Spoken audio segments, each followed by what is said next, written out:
Hi, today I wanted to bring you out to some raw land.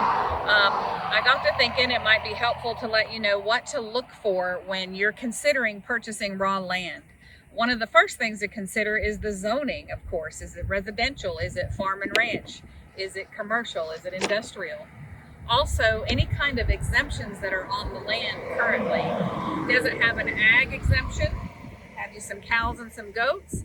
Or and also what it's currently being used for, what it currently has exemptions for, because the taxing that you'll be taxed, excuse me, will make a difference. So also, is it in a flood zone?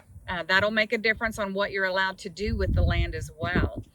Are there utilities already drawn to the property, or do you need to bring them in? There's expenses associated with that as well. Will you need a well? Will you use septic? Also, another important thing are restrictions. What are the restrictions that you can do with the property? Can you put a mobile home on it? Can you use a travel trailer and live in that while you're building? Can you have any kind of temporary building on there? What are the building setbacks? Are there any architecture restrictions?